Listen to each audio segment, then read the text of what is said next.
Hello, welcome to SMR channel అండి. ఇవాళ వంకాయలు 2 ఉంటే వేసాను. దోసకాయ పచ్చడి చేస్తున్నాను. గుండు దోసకాయ కాదండి, మామూలు దోసకాయే, కొంచెం పెద్ద దోసకాయ. ఏం లేదండి, కొద్దిగా కుక్కర్లోకి ఆయిల్ వేసి ఉల్లిపాయలు, పచ్చిమిరకాయలు దండిగానే, కొంచెం చట్నీ అంటే కారంగానే ఉంటే బాగుంటుంది, లేకపోతే బాగోదు. నెయ్యి వేసుకొని తింటాం కాబట్టి పచ్చిమిరకాయలు, టమాటకాయలు, చింతపండు ఏం వేయట్లేదు, అందుకే టమాటాలు 4 వేసాను.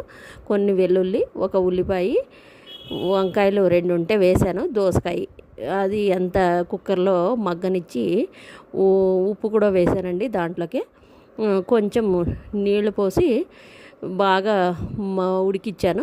తర్వాత పప్పు గుత్తితోటి ఇలా మెదుపుకొని శనక్కాయలు వేయించుకొని పెట్టుకుంది పొడి చేసుకున్నాను. పొడి చేసుకొని కొద్దిగా నైస్గా బ్లెండ్ చేసుకొని అందులోకి వేసి మెదుపుకున్నానండి. అంతే, ఇంక దీనికి ఏం తాళింపు అక్కర్లేదు. ఇది మా ఇంట్లో ఈరోజు వేసిన చిన్న ముగ్గు, తులసి కోట దగ్గర వేసిన చిన్న ముగ్గు, అంతేనండి.